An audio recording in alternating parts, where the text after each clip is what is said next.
those Zestimates are all over the place, and it gets a lot of people in trouble for pricing because they're pushed by their homeowners to say, oh, well, this is what the value says. This is what Zestimate says, and that's where I want to price it. And then it just sits on the market.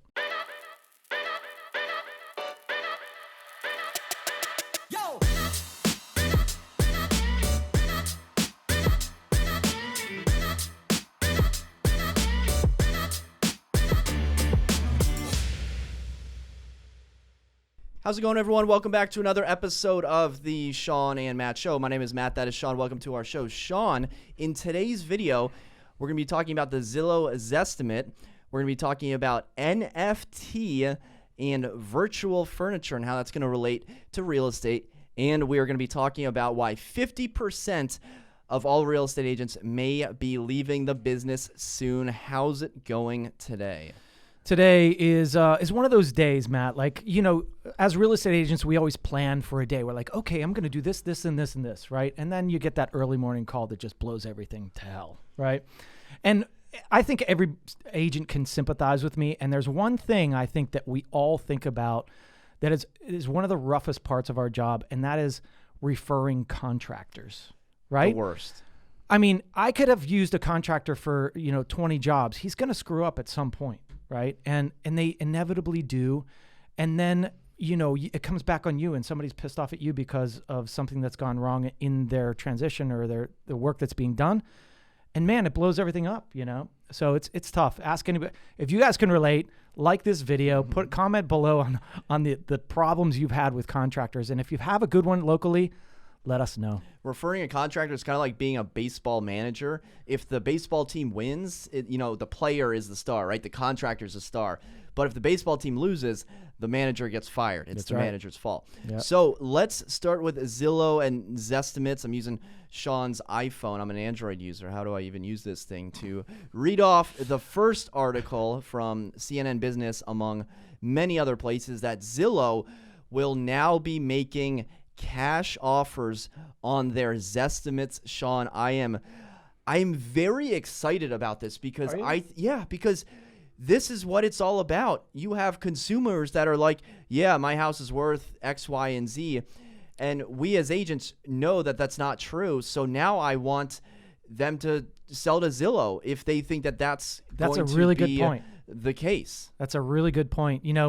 We always talk about the Zestimates, and we get into them with our clients, and they're like, well, the Zestimate is $900,000. And we're like, well, it's really worth $850, but this is going to be something to watch. And you can tell us a little bit more about this, but Zestimates are rough in this area. And I think it's really, you've got to be careful on what areas you're targeting and whether it's a condo or not, because especially the condos, they're all over the place, and they're very particular on pricing. So let me break it down. Zillow Offers is the Zillow iBuyer program. That's been around since 2018. That is old news.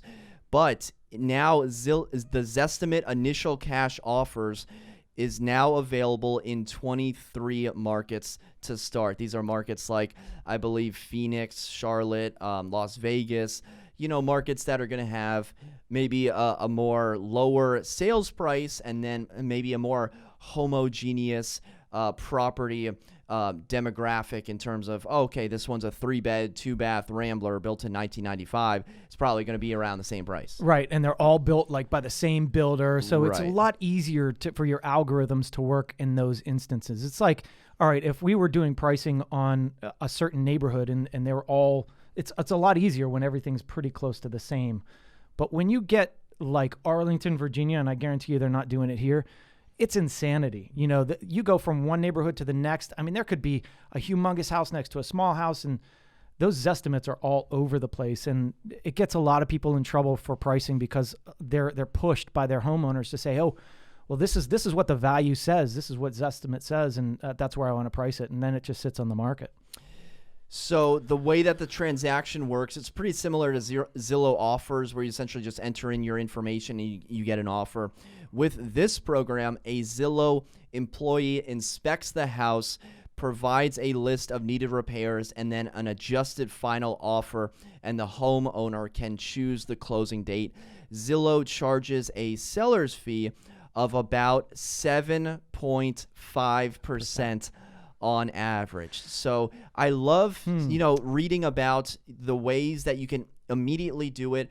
And there is a cost to immediately having that convenience. There's a reason that when you go to 7-Eleven, the cold Coca-Cola is going to cost more than that 1 liter bottle, for 99 cents in the back that has the dust on it. It's because everyone wants the cold. And so you can overpay for the $2.45 one, or you can get a 99-cent liter. Same sort of thing with Zillow Zestimates.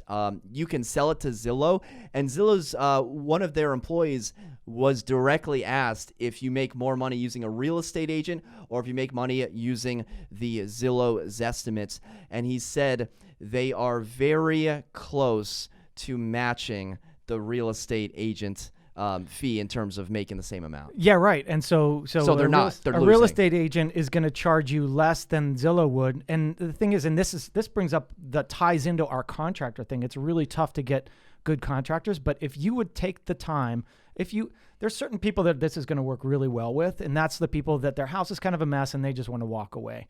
All right, and they don't really care about the $10,000 or whatever it is that they're losing. But where I always tell my clients is like, listen, the money is in the renovation. If you can put the time and energy into the renovation and the money, you will walk away with a lot more money. So you've owned this place for 20 years and you put $10,000, $15,000, $20,000 if you have it into this property, you're going to yield way beyond that. Why would you let somebody else take that profit? But then there's always going to be those people that just say, hey, I'm done with this. They inherited the property. They just want it gone. They want it to move on. That's who this is going to be really good for. I think the majority of people are going to be smart about it and say, listen, all right, you're going to give me what the Zestimate is, plus you're going to charge me 7.5%. Then you're going to walk through this place and see all these things wrong. You're going to reduce it by that amount. And then we're going to go to settlement and I'm going to walk away with so much less. But they're going to catch you because you're already in the process and you're going to be like, you know what? It's almost done. Let's just be done. Right. So that's my opinion. Yeah. I think in terms of the options for the consumer, this is going to be really beneficial. And I think what we're going to see is that the Zestimates are going to be tightened up, hopefully. They're going to be I think that's a good way, because I don't want to say lower because I don't really have any concrete knowledge of that. But I think that the Zillow Zestimates are getting better. And so once someone comes out, I mean, you can't just say that your house is amazing because someone's actually going to come out and inspect it. But I think that selling a house is a hassle. Like, I've never done it before, but I think that there are going to be people in situations that just want to close the door and walk away. Maybe they don't want to sell it to like a wholesaler or a house flipper. Maybe it doesn't make sense that way. But maybe they're going to take, a % haircut or a 3% haircut to just take the cash offer and be done with it. There's a lot to be said about no stress, right? People don't realize how much stress is in real estate, and we as real estate agents go through stress a lot. We're able to manage it well, but when I see a seller, like this morning when I went to see my seller, she's stressed out. She's completely stressed out, and it's contractors coming in and doing all this work in her house, and it's a lot to deal with, right? And so when you think about, do I want to go through this stress, this weeks and weeks of work to get this property? And sometimes it's just a coat of paint. If it's a coat of paint, that's simple. But we're talking like, in this house, we're doing a lot of work. And so the stress that it's involved is pretty heavy. And a lot of people in hindsight might think, man, that wasn't worth it. Yeah. So you've got to look at your personality and say, hey, can I handle the stress? Can I handle all these people coming into my house and doing all this work? Or do I just want to walk away and take the Zestimate and be done? I will overpay so much for convenience. Time is money, people. So I always see, like, on Facebook or, online when Chipotle does the dress up like a cow or something, or maybe it's Chick-fil-A and get a free burrito or a free sandwich. You're going to be standing there for 2 hours for a $7 burrito that's not even as good as District Taco. Like, that's a complete waste of your time. Time is money. That's right. Saving the convenience. Okay, next topic. Probably going to get some hate for that DT is better than Chipotle comment. Yeah, hey, well, whatever. It's what you like, right? I kind of like it just because it's like the hometown team. It is. Chipotle is Chipotle, but like it's the little guy, Yeah, exactly. Chipotle is like McDonald's. District Taco is our local establishment that is awesome. I had a burrito the other day, chicken burrito, and you could put French fries in it and all this other stuff. Oh, I could literally eat 2 District Taco burritos right now. Yeah, I won't do that. Our next topic is about NFT. NFT, non-fungible tokens. Maybe you're looking at me like I'm speaking another language. This article comes to us from artnet.com. In the latest NFT auction frenzy, an artist just sold a collection of digital furniture for $450,000. I'm going to say that again. An artist sold a collection of digital furniture. They're selling art for $450,000. Shawn, you read the article. What'd you think? I don't get it, right? I mean, I get it, right? With the whole Bitcoin and the way that they're processing information, I don't really understand. I guess I understand what an NFT is, but I just read it this morning. This is basically a stamp that always goes along with this, and it can't be erased, right? So you'll know that that's the original one, the only one. There's going to be copies. But the thing is, it's mind-blowing in a way, but it's the new trend, right? We always thought, like, when Bitcoin came out, it was like, what are you talking about? This isn't going to work. And now we see that it's $50,000 of Bitcoin, right? Well, yeah, think about the Mona Lisa. Like, there's one Mona Lisa, but like if I went out and just made a photocopy of it or had a print of it and copied it, I could sell it for maybe $5 or $10 because it's a duplicate. It's not the original one. And so whoever buys this furniture, it's the original artwork. It's basically art. So it's digital art. The article goes on to say that a Nyan cat GIF sold for $560,000. Yeah. So did you see that thing? It's it's like Atari from 1984, right? Yeah. But it's the original one. It's the only one. But so these furniture pieces, if you're watching on YouTube, be sure to subscribe if you haven't already. I'll put the pieces up on YouTube. Hopefully I don't get a cease and desist from the owner for sharing these images.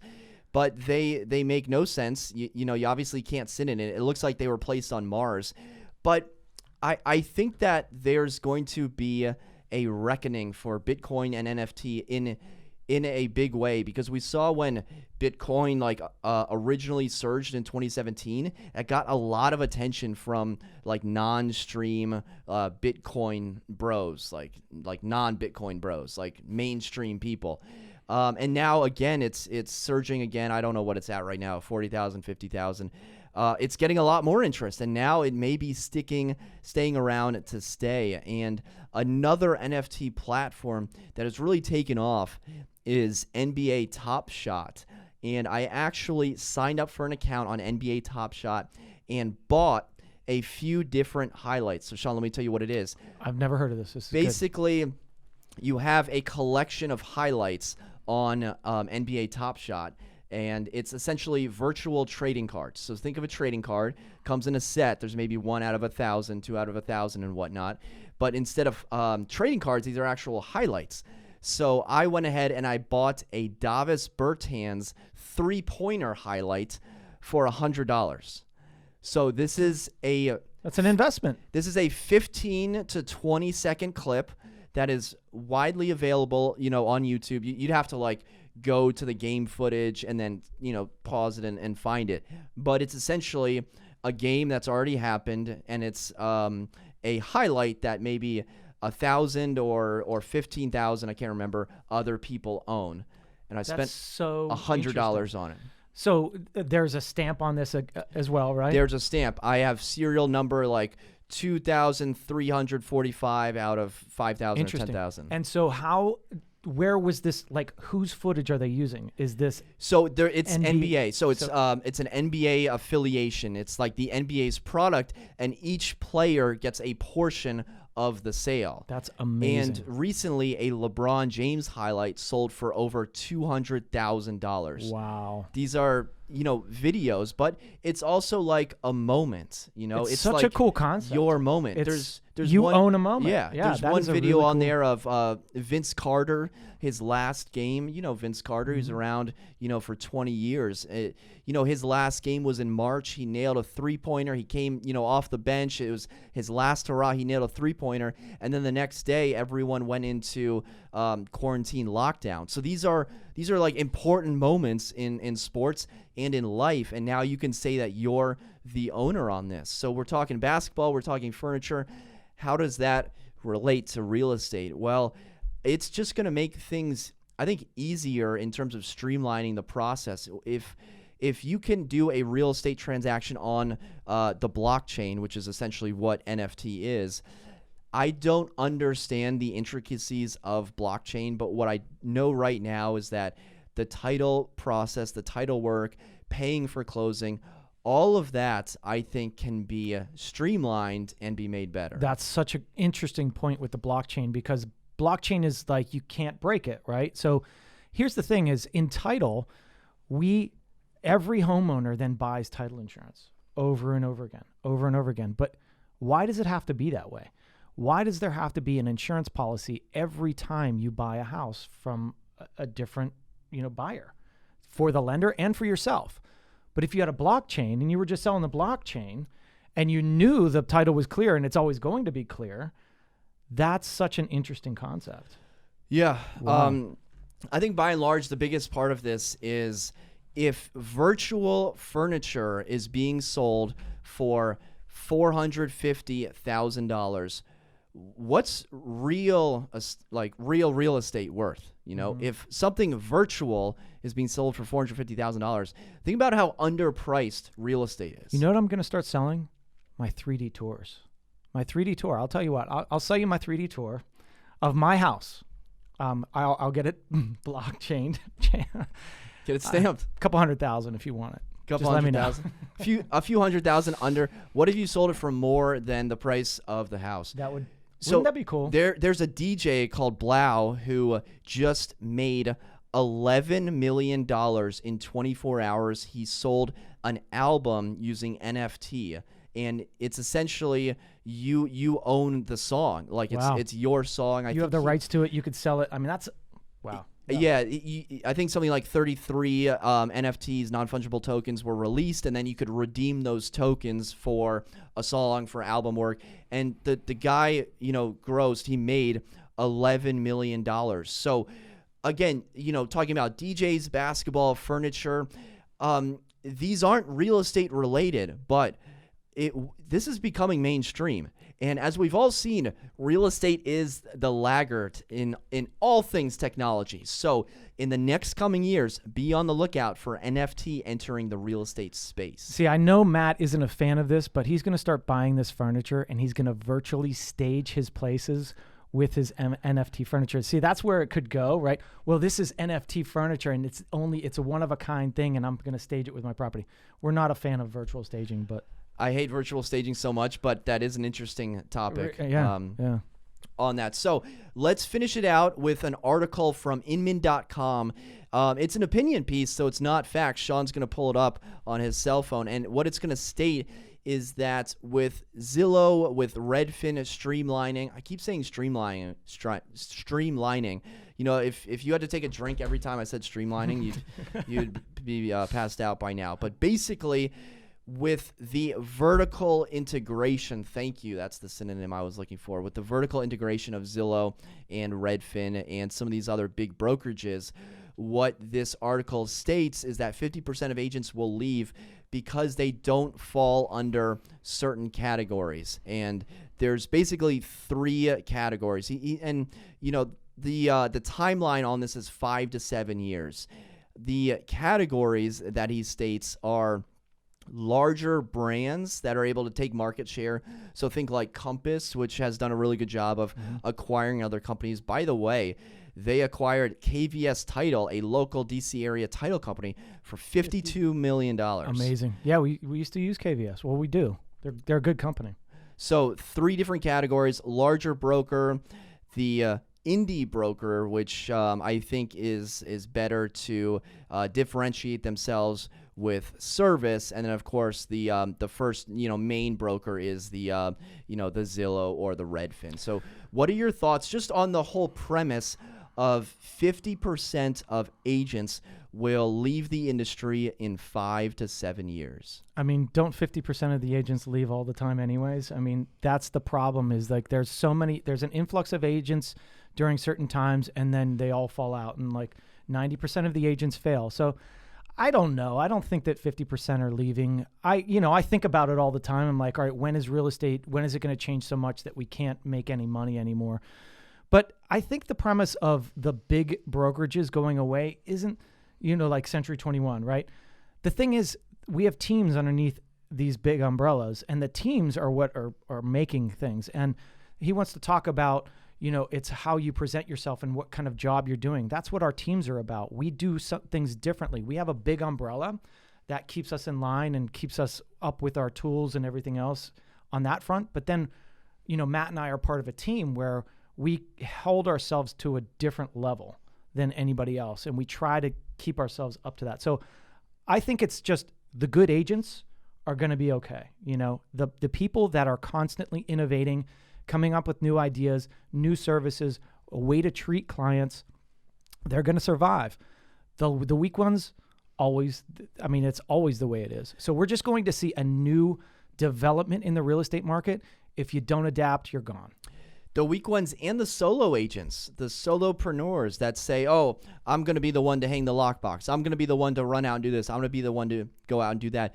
If you're wearing so many hats, you're spreading yourself out so thin where realistically you can only handle, X number of clients. You can't handle that many clients. And, when you're the master of all, you're, jack of all trades, master of none. I believe that's the saying. So I think the solo agents that don't have a team are definitely in trouble. And you make a good point in terms of the revolving door of people entering the industry, people leaving the industry. Market's hot, enter the industry. Market's cold, leave the industry.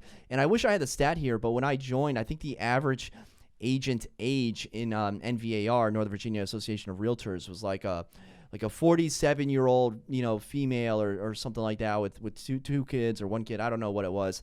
But I got to imagine that there is that crop of really good agents that I think have been doing this for about 25 years where technology has passed them by. Now, these agents, they don't need to use Instagram. They don't need to use Facebook. They don't make any phone calls until 12 p.m. They may fax you the offer, but they're still going to do $10 million of business. They're still going to do $20 million of business because they've built up 25 years of referrals, and they have a great reputation, and they have an ad in the local newspaper because they still use newspaper advertising. But I think that is going to go away, and I don't think that market share is going to be replaced by newer agents. I think it's going to be replaced by Zillow and Redfin. Yeah, you're probably right. And that's a good point. It's these people that have been in the industry for a long time that they have that revolving door of clients, the referrals, the thing going on. But, they're going to retire just like everybody else. And that segment will go away.